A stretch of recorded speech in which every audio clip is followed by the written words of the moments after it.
We're in Derech Hashem Chelek Aleph, Perek Gimel, Os Hey. I think that's where we left off.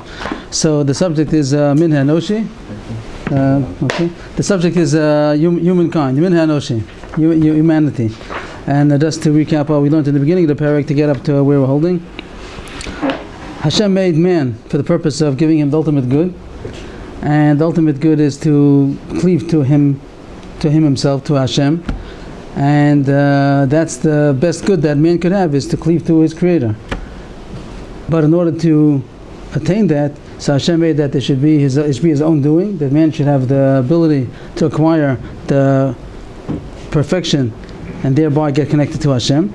And in this parak, he started off saying that it has to be b'bechira, it has to be in his own b'das or b'chefes, that he has to willingly choose to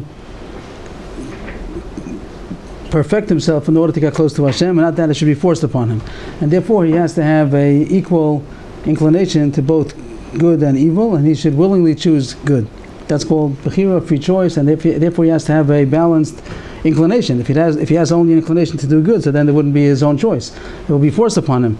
So it has to be that he has an inclination to both sides. In those days he added more, that Hashem, in order to perfect this, which doesn't explain it why this is a better plan, but in order to perfect it, not only does he have an equal inclination to good and bad, but he himself is made of two parts. Man is comprised of two parts, of a guf and a neshama, a physical part of him and a spiritual part of him, body and soul. The body doesn't just mean the physical body, the tangible body. It also means anything else which is considered more mundane, all of his faculties that are still mundane, and his the animal part of him, even if it's not just the tangible part.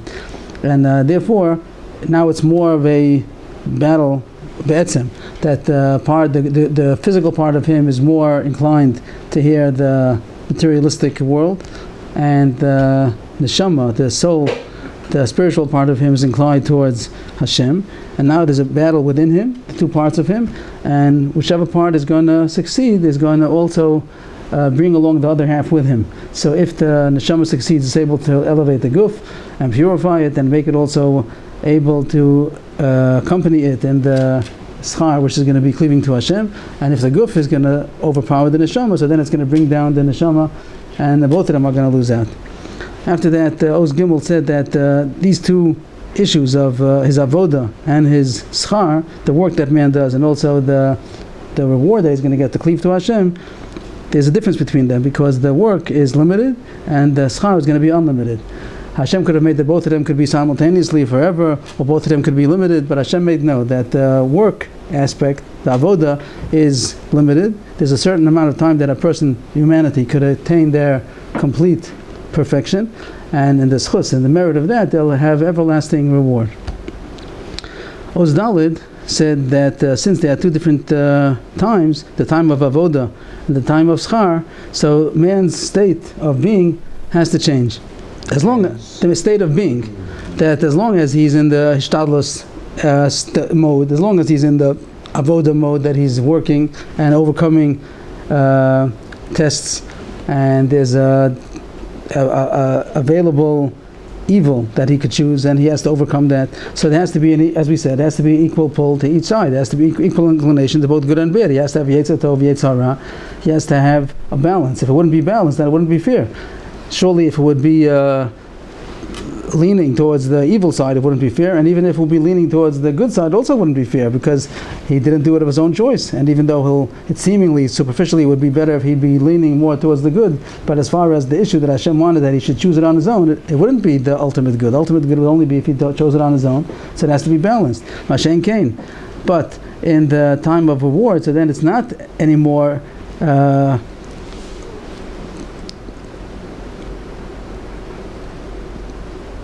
what's the word, desirable. It isn't desirable anymore that the guf should have a say in the matter, and then it'll be better that the guf should not have any lean on the man, and he should only have the spiritual aspect. The reason being, because since by definition the schar is to cleave to Hashem, if there's going to be something which is pulling him away from Hashem, so that's deterring from the schar.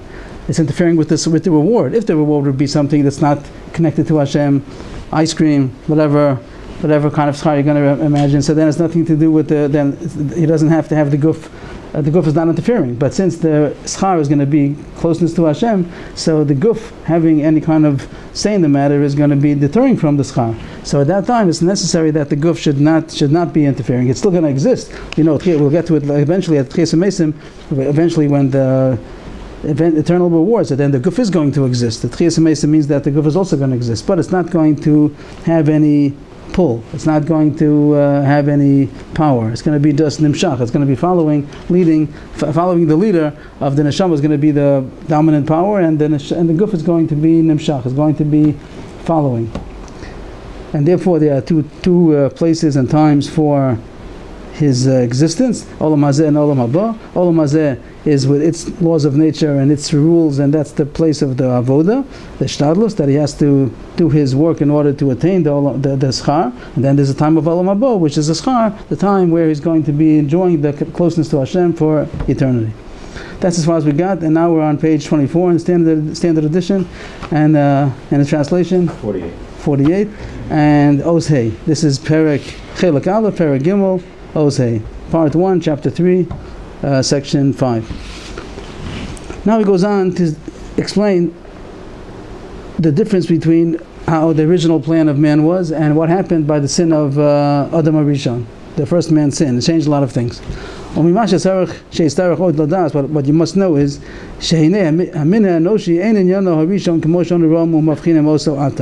mankind, his original situation is not the way we see it and discern now. If you look at mankind now, you're not seeing what he was originally. Man originally, first man, is different than we see him now. Adam HaRishon, right. Before Adam HaRishon before the sin, and Adam HaRishon after the sin. Mankind, since Adam HaRishon after the sin, it's been a different state. There's mankind before the first sin of man, and there's mankind after the first sin of man. There was a big change, a transformation in man. That was the sin of the first man. Both man and the world, mankind and the world, both changed from what it was originally. Told the same Rabbim, the details, the specifics, the particulars of this change and their consequences are many. There are many details and consequences of these changes. And we'll discuss it later on in the Sefer. He's referring to Chelek Beis, Perek Dalet. Over there he's going to have a long discussion of what changed with the sin of Adam HaRishon. But here he's going to say in short, and later on he's going to elaborate. So it comes out that when we speak about mankind and discerning all of his issues, so there's always a double issue. Whenever you speak about man, there are two aspects you have to talk about. One is going to be man before the sin, and one is going to be a man after the sin. You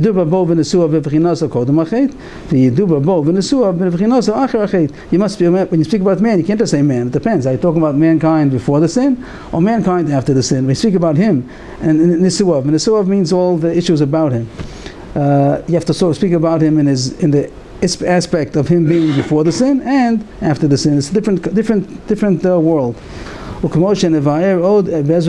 going to explain, and he's going to explain right now. So he's introducing now the next couple of paragraphs that there's going to be a difference between mankind before the sin, mankind after the sin.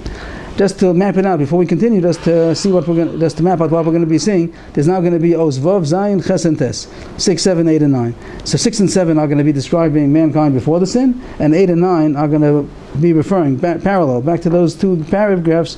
8 is going to be contrast to 6, and 9 is going to be in contrast to 7. 6 and 7 are before the sin, and 8 and 9 are going to be after the sin. And we'll see what changed. First he's going to describe in Vav and Zayin mankind before the sin, and then he's going to go say what changed in 8 and 9. In short, he says that whatever we described till now, mankind as we described him till now, that was the state of man before the sin.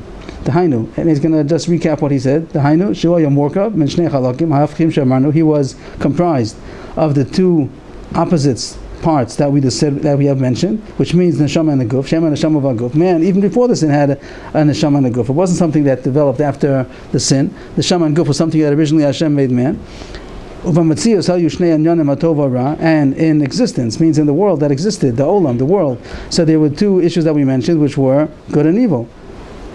Man was comprised of body and soul, the world had good and bad. And man was standing in a balance. He was in a balanced situation between both of these issues, that he was equally inclined to the guf and the neshama. Neither one was overpowering the other one, and therefore he was equally inclined to good and evil. That the guf had an inclination naturally to the evil, and the neshama had a natural inclination to the good. Not that we didn't say that the guf is bad. The guf is not evil, but the guf has an inclination to physicality, materialism, and as far as our situation is, that's considered evil because it's taking him away from Hashem.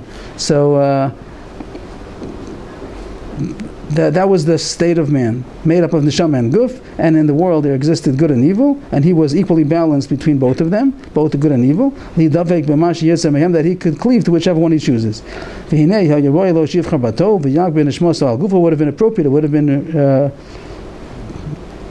right, fitting that he should have chosen the good. That was the plan. He would overpower his neshama over his guf. He would strengthen his neshama over his guf, that the neshama should overbear, and also strengthen his mind, his intellect over his physicality. The intellectual part of man should overpower the physical part of man. And then he wouldn't have to have any other avoda necessary. He could have done it right away in a short time. He would perfect himself, and he would have, then if he would have done that, he would have remained in that state of shleimus, of perfection forever, and that would have been allow him to cleave to Hashem, and that would be the ultimate good, and the purpose of creation would have been fulfilled. And he continues also, before he goes on to the change, Zion, number 7, is still going to be talking about man before the sin. Even,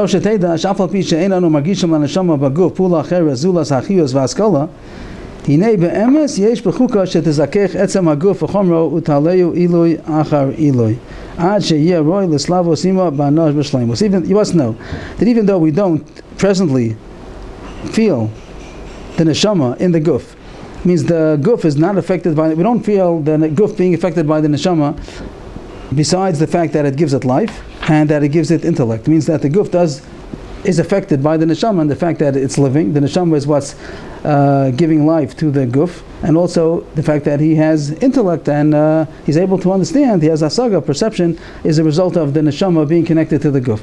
So if we ask, are we sensitive to the neshama? So he says there are two aspects of sensitivity. One is that we are alive. Our life is dependent on how much the neshama is reviving, giving, or maybe there's a better word for it, not reviving, but inviving, that is giving life to the guf, and also taskala, the intellect that man has as a result of the neshama giving the intellect to the guf. But in truth, there's much more. There's much more that the neshama is affecting the guf. The neshama has in its nature the ability to purify the guf and its materialistic aspect, and it could elevate it higher and higher till it would be fitting to be able to accompany it in the enjoyment of perfection. So this is what I said before. We mentioned it when we recapped today. So we said that the neshama and the guf, they're not two separate entities that don't affect each other, but they are interconnected, and in a way that when the neshama is elevated, it does mitzvahs and it gets closer to Hashem, it perfects itself. So it's not just doing its own thing, and it's not even killing the guf. It's bringing the guf up together with it. It's also elevating the guf. So here it says it again, that the neshama has in its power, in its nature, that it also could affect the guf. It could make the guf purified. It makes the guf on a higher level more spiritual. It's a physical being, and the neshama has the ability to purify it and elevate it in a way that it'll be able to accompany it in the schar of being close to Hashem. This would have been attainable for Adam if he would not have sinned. Then he would have that power that the neshama should affect the guf, and he'd be able to be completely purified in a way that the guf itself would be able to accompany the neshama in the eternal reward of being close to cleaving to Hashem. That the neshama would purify the guf again and again, purification after purification, more and more. we say purification, it means that it's becoming less materialistic and more spiritual. Until it would reach that level of purification that's necessary, complete purification. It wouldn't become a neshama. The neshama still would be more than the guf, but the guf would have become purified to its maximum. And then it would have been fixed in the eternal enjoyment of being basking in the radiance of the Shekhinah, anemones of Shekhinah. All this is describing the state of man if he wouldn't have sinned. Just to recap it in short, that the man was a neshama and a guf, and he had an equal, and there was in the world there existed good and evil, and he had an equal inclination to either one of them, and the plan would have been that he should have chosen the good, and that would have perfected him. Not only the neshama, but also the guf also would have been perfected and purified and elevated in a way that it also would be able to continue in eternity in proximity to Hashem. That means they would not have any necessity to die. It would have been elevated, like the Torah says openly, that if he wouldn't have sinned, there wouldn't have been death. The death was only a result of the chait of the eight from the Eitz Hadas. If not for that, he wouldn't have had to die. So that's the way he describes it now, that the neshama would have elevated the guf in a way that it would have been able to accompany him in eternity of closeness to Hashem. All that is the description of mankind before the sin. And now Ches and Tes is going to describe mankind after the sin. What changed? So as we said, Ches is going to be parallel to Vav, and whatever he said in Vav, now he's going to say Ches, that things changed, and Tes is going to say how things changed since what is mentioned in Oz Zion. So he says, if anybody has any questions, please interrupt. It's not interruption, it's just better. When man sinned, the first man sinned, so then things changed very much. It isn't so simple anymore. Originally,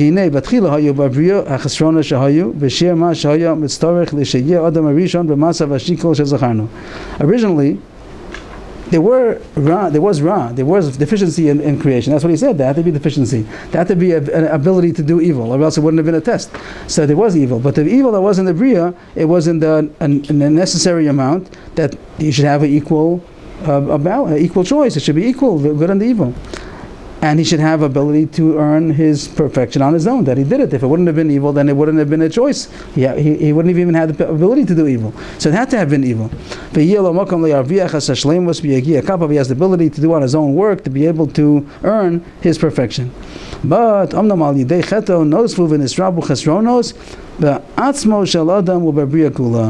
since through his sin, so then there were added and increased deficiencies in the essence of man and the entire Bria. So I'd like to emphasize this word ba'atzmo shel adam u'b'bria kula. A while ago, when we mentioned it in Perek Beis, when he spoke about the plan of creation, which we also recap today, so he said that Hashem wanted to give the ultimate good. The ultimate good is only Him, and He wanted and can make a creation that's going to be God.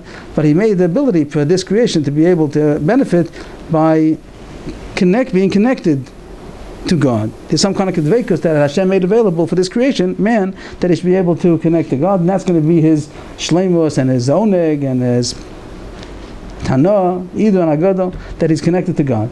But then he said that there's a difference between if he gave it to him for free, for nothing, or that he earned it.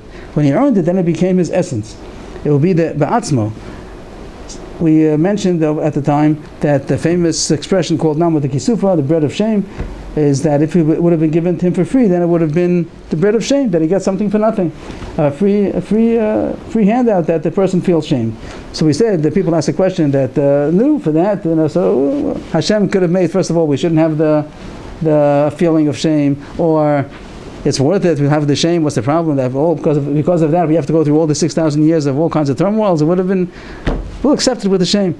But the answer is what he says before, that the shame is just an expression of when it's not you, when it's not your essence. If it's just something that's slapped onto you, it's not you. So it's not the point of the emotion called shame.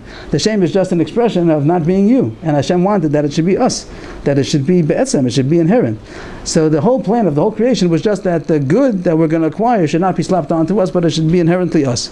So now we take that word ba'atzmo and this point out what it says over here, that Adam Rishon by his sin, he mamish messed it up to the extreme opposite of what Hashem wanted.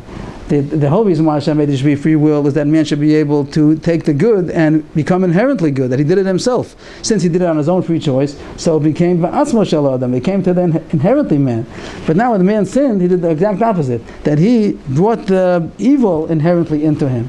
Just like it would have been if it would have slapped on the good, so it would have been good, but it would have been not him, it would have just been slapped onto him. So the evil also, it was slapped onto him. But the fact that he did it, he chose, he had free will, and he chose to do the evil, now it became ba'atzmo shel adam u'barbriya kula, that inherently became evil because of his own free choice. So now he became on a much lower level than he was originally, even though there was also evil in the world, and he was inherently, he was deficient. Man was deficient. Hashem didn't create man perfect. Hashem created a man with deficiencies. But those deficiencies were not him. He didn't do it on his own. He didn't do it with his own free will, so he didn't internalize it into him. But the fact that he did do it with his own free choice, and now these chesronos are different than he was originally created with chesronos. Now it became ba'atzmo shel adam, it became into the integral, inherently into man. The evil became inherently part of him. So now it's much more difficult to rectify that.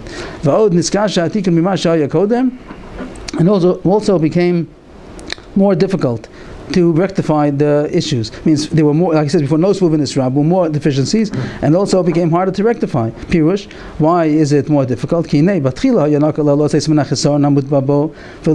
Was originally, even though there were natural deficiencies that man was created with, but it was easy for him to remove that from himself and to acquire perfection. That's how Hashem, the supreme wisdom, organized it. Because of Hashem's attributes of good and uprightness. Since he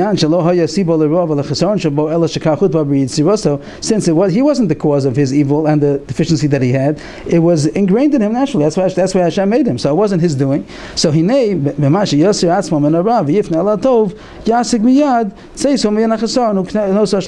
but just by the decision alone that he turns away from the evil is there, and he's deficient, but he doesn't want to be that. He doesn't want to be deficient. He doesn't want to be evil. So the fact that he turns away from it, that's enough reason that he should be able to shake it off of himself, because he doesn't want it.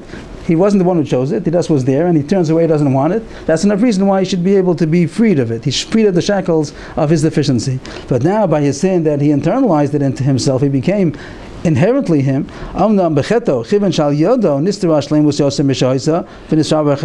through his sin, it was through him, al yado, like I said before, about Smod, it was through him that his perfection was broken down more than it was, and it increased more deficiencies in him. And he was the one, he himself is the one who caused this evil to his essence, to himself.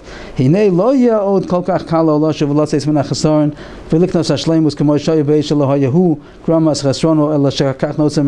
it isn't so easy anymore to get out of the mess and to acquire shleimus, as it would have been if he wouldn't have caused it himself. He just was created that way.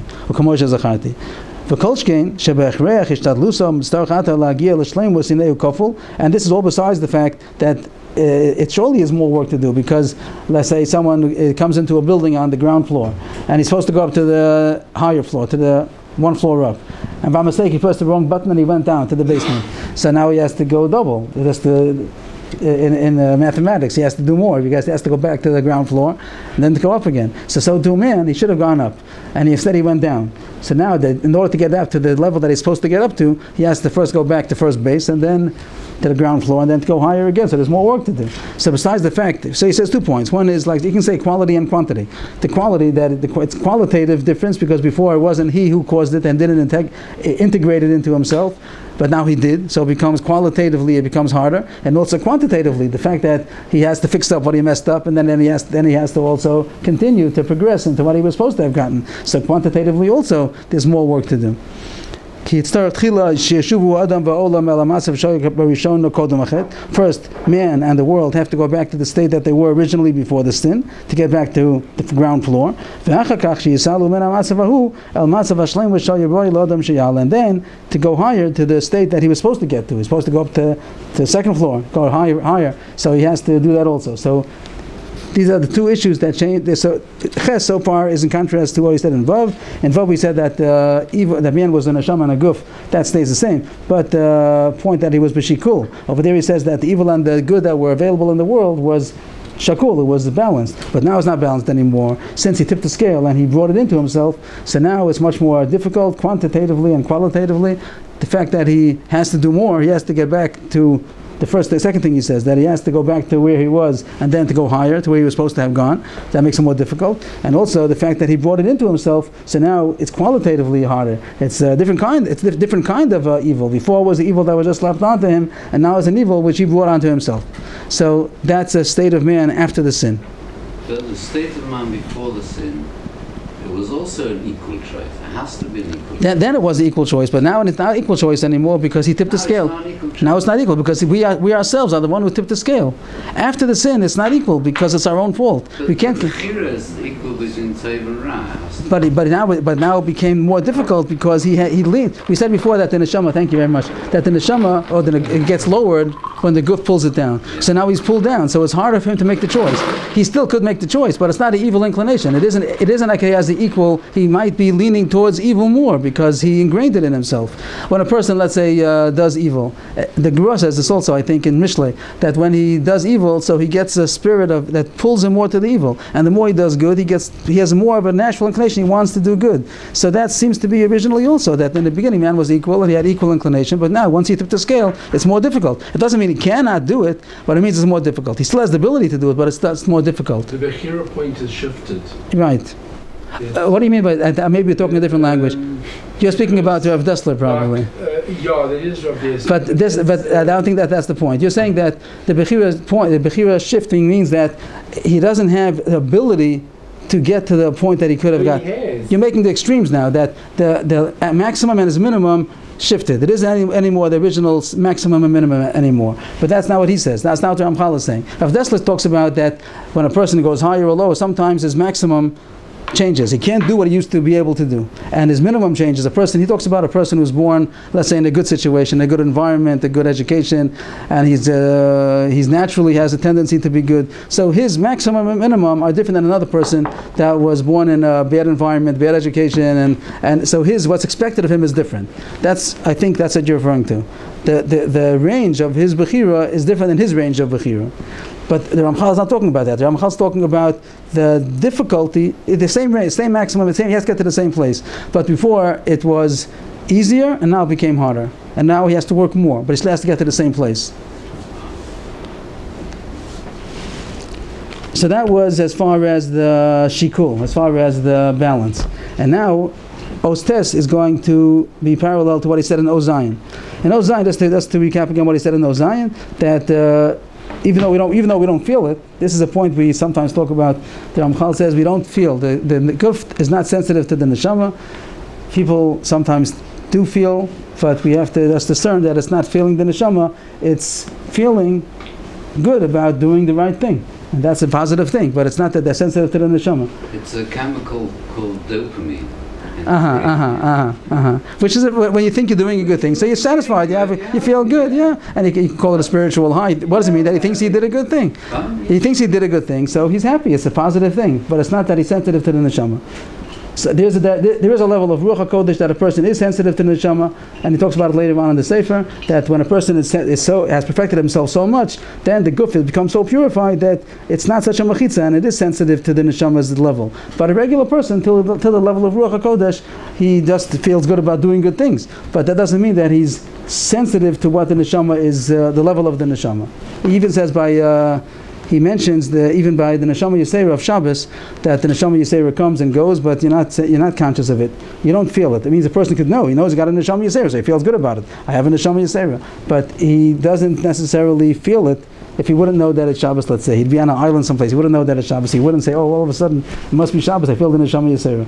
That he says the regular people are not sensitive to. He also talks about over there different levels of neshama. Over there, as we'll get to it in Perek, in Chelek Gimel, I think, over there he talks about there are different levels of a neshama, as some people know, and around Chai Nefesh, Ruach, Neshama, Chai Yechida, and not everybody has all of those levels at all times. And you can wake up one morning and you have more than you had yesterday, or you lost something that you had, and you're not sensitive to it. You might feel great because you did exercise yesterday, and you had a good supper, so you feel full of strength and happy. But it doesn't mean, and maybe you learned something, so you feel spiritually good also. But it doesn't mean that you have a Yechida today and yesterday you didn't have, or vice versa. You're not sensitive to the level of your neshama. That's what he says over. You're saying Yechida? Yechida is probably, I'm saying that. I didn't mean to go so high. Nefesh, Let's be happy with the okay. But any level, it means that you're not sensitive. You can't tell, a person can't tell what he had just the way that he feels. That's what he says in Agav. He just says it only in passing, that a person, the guf is not sensitive to the neshama. But he says that really the neshama has in its nature the ability to purify and elevate the guf. It could elevate the guf more and more. It means as we said, the more a person does mitzvahs, and the neshama is getting elevated, it's pulling the guf along with it, and it's also becoming more and more elevated. And now he's going to say in those tests that also changed.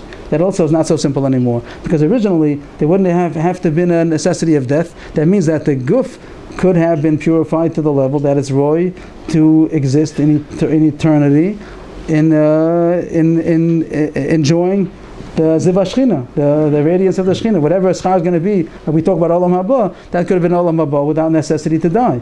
Why is it necessary to die? The guf gets elevated more and more, becomes more and more spiritual, and is able to join the neshama in its perfection forever. But now he's going to say that changed. Because of the Chet of Adam HaRishon, it's not possible for the neshama to purify the guf so much. ואולם מלבד כל זה גזרו מידס דינו יזברך שמו שלא יוכלו לא האדם ולא העולם היתה הגיע לשלימוס אדם בצורה שנסגלגלה דהיינו הצורה שיש לה מעכשיו. Besides all this, the fact that it's more difficult, quantitative, qualitative, besides that, also Hashem's attribute of judgment decreed that not man nor the world can now reach perfection while they're in the form that was ruined. Means that in the present form that man was at the time of the sin, so it's not possible for him to be perfected, not him and not the world. The world is also supposed to be perfected. The Metzias, the world, also is supposed to be elevated. We'll talk about that maybe when we finish the paragraph, that man is supposed to be elevated, also the world is supposed to have been elevated. He didn't mention it before, in Ozayin he didn't mention the world, the Chorah he should have, the Chorah. They asked the Kasha that the Machal left out in Ozayin, that not only man, the guf should have been elevated, but the world also would have been elevated. But we'll come back to that. But now, after the sin, it got so ruined, the sin of the Eitz Hadas, of eating of the tree of knowledge, is such a sin that now man became so ruined that it's not possible for the neshama to elevate it to its perfection anymore. At all? I mean, what about somewhat? Maybe only those that the Gemara says the Mesu Betio Shal Nachash, but we'll see right away. Let's finish what he says. He says that the guf became affected by the evil that Adam HaRishon committed, Shabon Isra B'Hara, in the form, the form of man that we presently have, that we're created with. So the evil has been increased in the guf, and it's not possible to rectify that. The neshama is not able to elevate that and purify it to the level that it should get completely clean. Sometimes you have a small stain, so you send it to the cleaners, it comes back like new. Sometimes they send it back and say, we can't get it out. This stain is there to stay, so we can't get it out. Maybe send it back to the factory and they'll do some overhaul. So here, that's what I mean. There's going to be an overhaul. But just to cleanse it, to put it into the washing machine, doesn't work. So here, the guf got stained by the sin of Adam HaRishon, and it's impossible to be elevated anymore. But it's necessary to go through the transformation of deterioration. It has to be deteriorate, and then it's going to be rebuilt. He talks about both the man and the world. The whole time he's talking about two issues, the man and the world. So it would have been originally the plan would have been that man would have been elevated, the guf would have been elevated to be able to be in a state of eternity with the neshama, and also the world also would have been transformed from what we call Olam Hazeh to Olam Haba. It would have been, this world would have been transformed into an Olam Haba, and that would have been the environment that we would be existing in our connection to Hashem. But now that the sin stained both man and the world, now it's not any more possible to be transformed. But didn't Hashem know that? Yes. That the person would make the wrong choice? Yes. But he didn't cause him to make the wrong choice. He knew that he's going to make the wrong choice, but he didn't. But the knowing the future of Hashem doesn't cause him to do it. Hashem knows what he's going to do, but doesn't cause him to do it. And Hashem knows that there's going to be a tikkun. It could have been a short road. Now it's going to be a long road. We'll get there. We'll get to the purpose. The tachnit was that man should have the choice. The tachnit was not that he should. Right. The tachnit was, the plan was not that he should make the sin. The tachnit was equal, and he could have not done the sin, and it would have been different. Hashem knew what he's going to do, but that Hashem didn't mix in. That's a different subject. Right. Yeah. That knowing the future doesn't mean that he causes it. It's a long haul. I mean, once once we got in this third, it's a long. It's a 6,000-year thing. It could have been only from Shabbat, Friday afternoon until Shabbos. It could have been the whole avodah. It could have been Friday afternoon, and the first Friday afternoon. But now we changed that into 6,000 years. Sure, 2,000 Torah, 2,000 Torah. The Torah should have been Gan Eden already. The second 2,000. Okay, but that's jumping. But now we're holding the 6th day alone. The plan would have been a 6th day. Now you're jumping 2,000, 3,000. But now you're just saying that originally. Yeah, you're 100%. But just in the order that he's presenting it, he's going to come to it soon about the Shita Al Fishinin. But first he says that original plan would have been that it could have been Friday afternoon, and that would have been the whole tikkun. But now that man got ruined, it's not possible anymore to remain in the same state. And even if besides a time issue, it's not possible to stay in the same state. He has to be transformed. He has to be to decay and deteriorate, and that's going to be the issue of death. We spoke about man in the world. Both of them have to deteriorate. Hefsed, and that means that man has to die, and there has to be an overhaul. That man has to die and then to be rebuilt, and also the world also has to deteriorate and then again be reconstituted. And also is the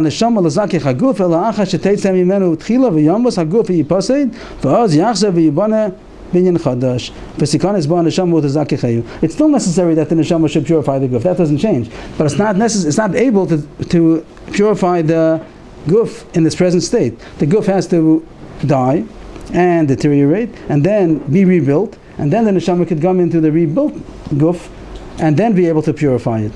And the same thing with the world. The world also has to go through a process of deterioration and being rebuilt. The word here is v'yikanes, but that's a mistake. It's a printing mistake. It should be v'yashuv v'yibaneh. The world also has to be destroyed from its present state and then be rebuilt in a different form, which is appropriate for the perfection that is going to be olam haba. So therefore, there's misa for man and also Churban Olam. That's why it was decreed upon man that he should die and live again. And that's the issue called Chiyas HaMesim, the resurrection of the dead. And also is decreed on a world, and also about the world, it was decreed that it should be destroyed and renewed. Where do you find the issue about the world being renewed? That's also Gemara in Sanhedrin. That's a Gemara in Sanhedrin. Shita Alfei Shni Haviyalma. The world is 6,000 years. The existence of the world is going to be 6,000 years. Chaim David mentioned about 2,000. 2,000 years just brings the point about 6,000, total of 6,000. Then 1,000 is going to be destroyed, the 7th millennia. And after the 7th millennia, Hashem is going to renew the world. This is an issue called Chiddush HaOlam. So, this is the point that he says in contrast to Zion. Originally, the plan would have been that both the world and man would have been able to be purified and be transformed into the state that's necessary for eternity, and that wouldn't have been necessary to die. And whatever state man is going to come to presently after dying and being Chiyas HaMesim, that could have been done without Chiyas HaMesim. It could have been done without Misa. It could have been that man would be transformed in his lifetime, that he would get elevated and purified in a way that he's now appropriate with his neshama and guf to enjoy eternity, basking in the radiance of Hashem.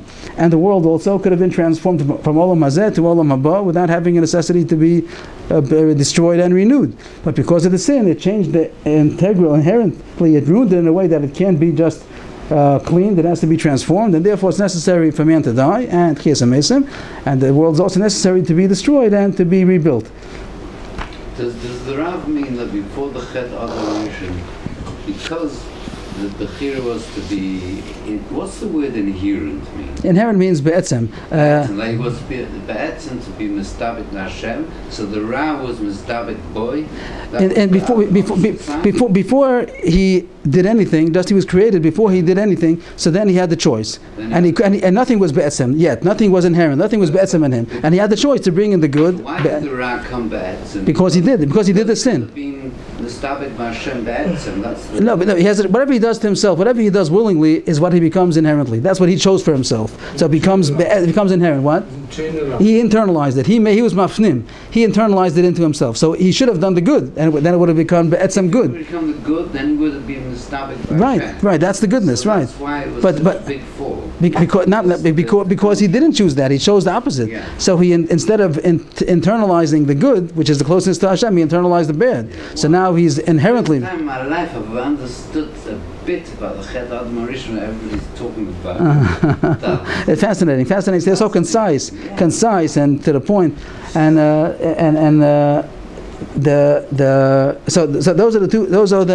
This is the two issues that he says. One is that it's harder, because the inclination to good and evil is not anymore balanced. The scale was tipped, and it becomes harder both in quantity and in quality. And the second thing is that it's not possible for man to be transformed into what he's supposed to have been, into that perfection in a way that he could go on to eternity in closeness to Hashem with the guf and the world transforming into what it's supposed to be. It's not possible to do that anymore. It has to be broken down and deteriorate and decay, and then to be rebuilt in a new way.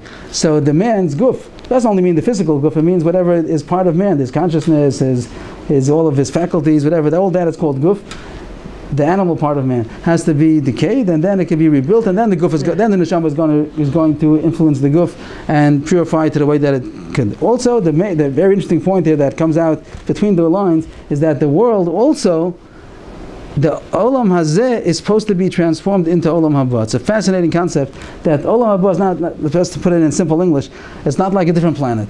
It's the same planet, but the planet can be transformed into the olam haba. And when we are doing mitzvahs, we're not only transforming ourselves, we're also transforming the world. And the world, we have all kinds of physical things over here, but all these physicalities are going to be transformed into ways, mediums of connecting to Hashem. So whatever we have in our world, when you take it up and elevate it, it becomes a medium of a different kind of a world.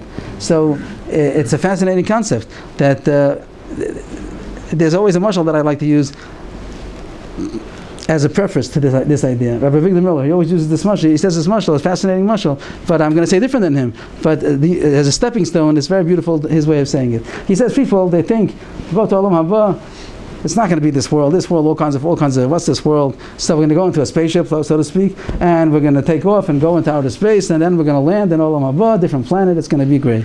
So he says, you're all in for a big surprise. You're going to go into the spaceship, you're going to the spaceship, and you're going to fly off, and then you're going to land on a planet, and you can open the door, and you're going to be right in the same place where you took off from.